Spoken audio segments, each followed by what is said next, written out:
Alright, so apparently this channel called Sir Sick responded to one of my videos, and I wasn't too sure who this was or what even was going on until this legend right here commented on my video saying that he came from there and he came to show me love. But when I had a closer look at his channel, I saw that every single video is just bashing theists. So this guy's got something against theism, I can clearly tell. But hey, maybe he's got some good points. So let's see what he has to say about my video on 7.5 reasons why God must exist. Okay, so first off, he has a disclaimer. This channel is for entertainment purposes only. He is an idiot of the highest order. He's calling himself dumb. Yep, I agree. I 100% agree with this and can't refute it. Just calling people names without a shred of an argument will make it obvious that you got nothing. Huh, alright. So let's remember this last point of his disclaimer. If you just don't like it and can't refute it, just calling people names without a shred of an argument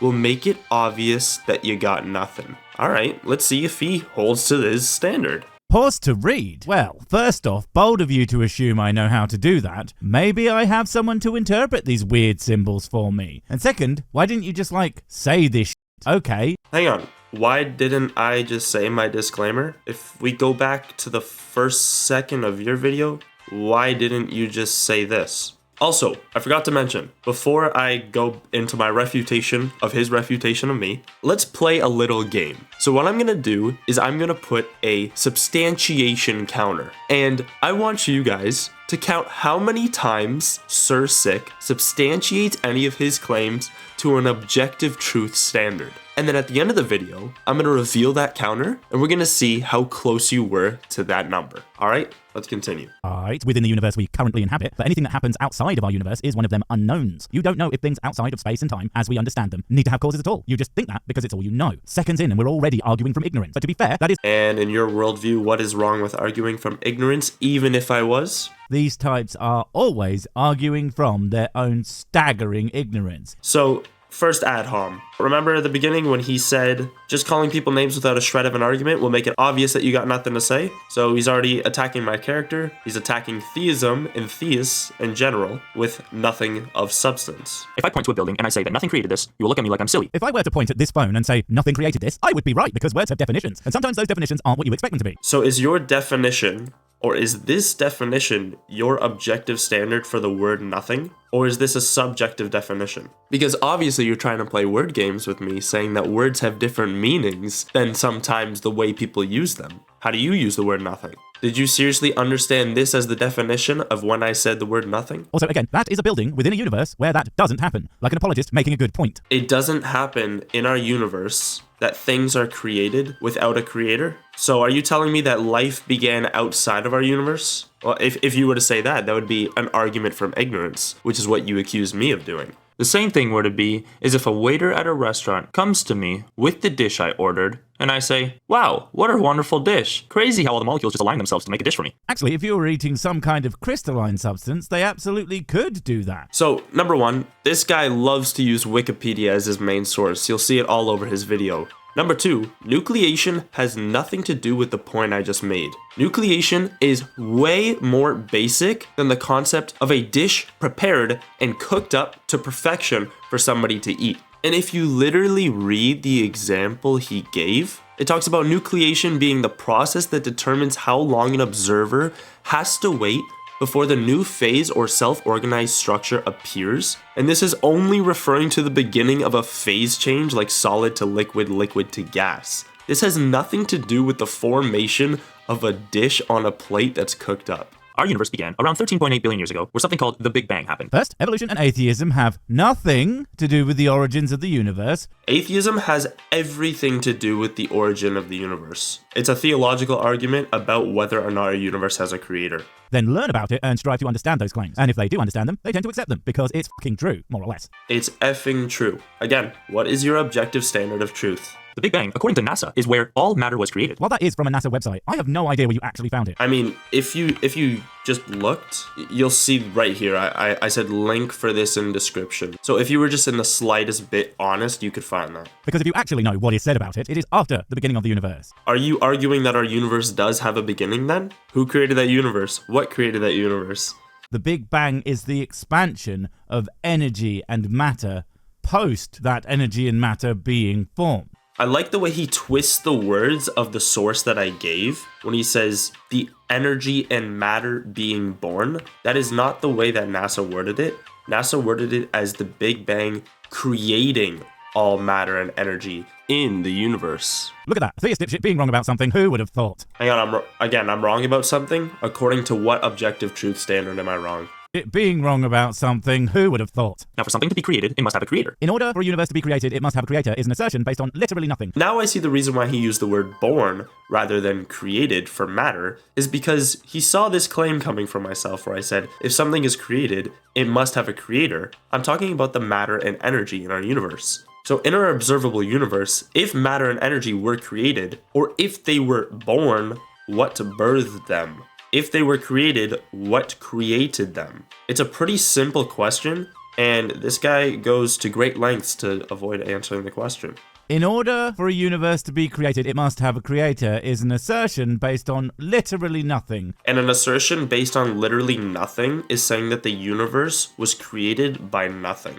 So, according to NASA, the Big Bang would be our creator, or our God. No, actually, according to NASA, you're a fucking idiot. Another ad hom, even more hypocrisy from this guy. The definition for God is simply creator. No, it fucking isn't. There are a ton of definitions for God, but no one who's worth ever listening to uses a definition as simplistic as creator. Is your definition correct? Is your objective definition of the word God the correct definition?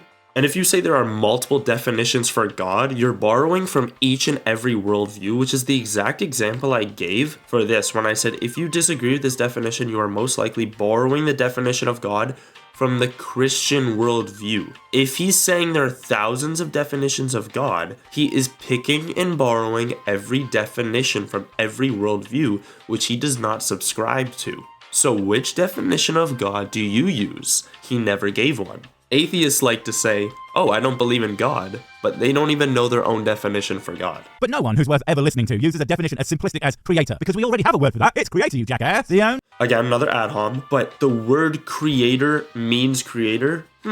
If only there was something to describe what he's doing right now.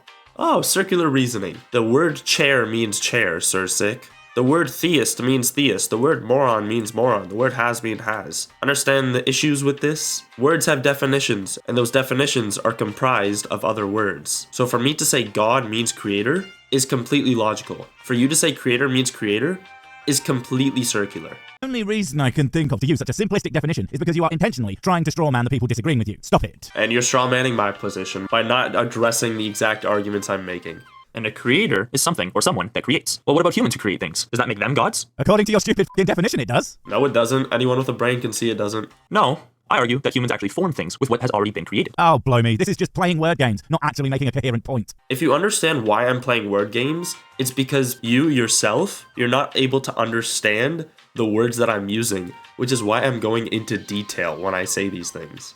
Have learned in school that matter cannot be created nor destroyed. So humans simply aren't creating matter. We're using pre-existing matter to form different things. First off, do not pretend that you understand anything about thermodynamics. Do not pretend I know anything about thermodynamics. How about we go back to your definition about nucleation, which is in regards to thermodynamics, which you completely misrepresented. So for you to say I have no idea what I'm talking about in regards to thermodynamics, just take a look at yourself. And no, that's not the definition of creating. Otherwise, people wouldn't create paintings. They would just be rearranging ink on a canvas. People wouldn't be sculpting. They would just be pushing clay around. Sculpting refers to the act of pushing clay around. I'm not sure if this guy understands what the words he's even using mean. Now, if you were to argue that the universe is eternal, then I would say, how come our observable universe is constantly expanding? All the expansion of the universe does is prove that the universe is not static. And while it does suggest a beginning point, it neither specifically disproves an eternal one, nor proves it was created by anyone, nor anything. So if it began to expand, what caused it? Again, he failed to answer my question. If the universe has a beginning, it argues that the universe does have a creator. No, you argue that, probably because it's what you want it to be. It argues that the things we can prove probably happened and everything else is up for debate or discovery. So his rebuttal to me giving a very logical explanation about how if something has a beginning, it has a cause, his is no. Something you would know if you actually understood what the laws of thermodynamics are actually saying instead of parroting talking points from creationist dipshits, apparently. So I'm not allowed to parrot from creationists, but you're allowed to parrot from Wikipedia? And you weren't even parroting? You misrepresented exactly what it was saying? We don't know what things are happening outside of it. And if there is nothing outside that universe, that's a pretty devastating blow for gods of any kind. And what's your evidence for anything happening outside of our universe? You've made a lot of claims about stuff happening outside of our universe. What's the evidence? It's okay. He's an atheist. He doesn't need to provide evidence. So if you truly still believe that our universe is eternal, why is the universe expanding? At what point did the universe begin expanding? I don't believe that, and neither do many atheists/evolutionists. The answer most will give you is I do not know. So then how can you say there is no God if you don't know? We had to have created our universe because nothing cannot create everything. Again, that's just conclusions based on observations that you haven't actually made. In science, we call that pulling it out of your arse. So do you agree or disagree with my claim? You have not addressed the claim I've made. All you're saying is that my claim holds no substance. The same with abiogenesis. There is, in fact, a ton of evidence that points to the idea that life emerged from non-living matter. Okay, so perfect. He mentioned abiogenesis being clear evidence that life maybe came from non-life. In my video, I addressed that. So let's see if he gets to the part where I address that. My next argument is Oh, okay, sorry. I just sped through it all and not one mention of it. He just skipped over it. Okay, so let's go back and see what we missed. According to evolutionists. Wow, whiplash. No, according to evolution, you know, that fact about reality that we know is a fact. And evolutionists agree with evolution, so what I said was still valid. This common ancestor is not apes. Amazing how someone can say something both entirely wrong and entirely right at the same time. Humans' common ancestor is, in fact, not apes, because humans are fucking apes. Humans are apes. So then what's the difference? If humans are apes, why do we distinguish between apes and humans? An evolutionist believes in the idea of something called the primordial soup. Oh my fucking God, doesn't exist. Are you kidding me? How old is this video? It's pretty goddamn new. Who the fuck told you that? No one, and I mean no one, who has even a passing understanding of the current ideas around abiogenesis touts the fucking primordial soup as the explanation for where life comes from. Shall we just Google that? Let's see. Do any evolutionists / atheists. So, okay, I guess this is just ChatGPT. Let's ask. Yes, many scientists in the 20th century. Can you name these scientists? So, we've gone from no scientists to a list of them. You've demonstrated that you have no idea what a common ancestor for humans even is. Anything that came out of whatever caused life to initially emerge is the common ancestor for all life on the fucking planet, you So that would still be the common ancestor for humans. Awesome. Next point.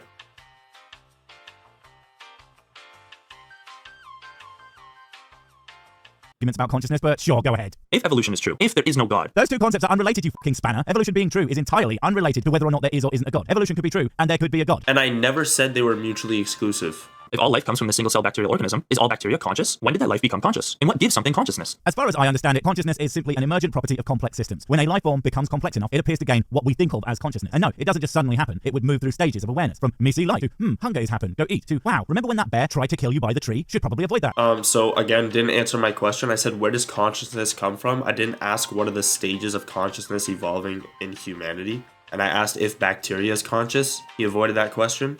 I asked, where did consciousness start? Again, can't answer the question, man. Just skip over the point if you can't answer it. My next argument is that immaterial things exist. Well, your brain obviously doesn't exist, so... Another personal attack. This guy's great at them. Immaterial things must come from immaterial things. Well, here's the problem with your premise. Here's the problem with my premise. Again, according to what objective standard of truth are you saying that my premise is objectively wrong? Every single thing one might claim to be immaterial will be something absolutely rooted in the material world. Ideas might be abstract, but they still exist in something tangible, aka brains. They come from brains, and without them, they would cease to be. And even ideas that could be argued to still exist outside of an individual's brain, like, say, mathematics, would be like functions of the universe. And without the universe being there, which is the entirety of what we would call the material plane, they would similarly cease to be. It's all material. Next. So, infinity. The concept of infinity is within math, and you say that is rooted in materialism. Is our observable universe infinite? Or free will cannot exist without a God. So what makes you think that I believe free will exists at all? As a matter of fact, I kind of don't, because of various facts about the universe. But more importantly, in a universe with the kind of God we're talking about, it definitely doesn't exist. Because if he can know everything you're going to do, you literally can't do anything else. Also, just before... Again, according to what standard of objective truth is that even true? You're saying that if a God foreknows everything, which some Christians believe, that you have no other choice but to do those things. Again, stop borrowing from a theistic worldview and stick to your atheistic worldview. What objective truth standard are you making this claim that it is not possible for a God to foreknow something, but for you to do something else? I'm not saying that's true. I am challenging this person from his worldview. And my favorite argument against atheism is the uniformity in our nature. Here we go. I'm so excited for this. He's finally going to address my favorite point.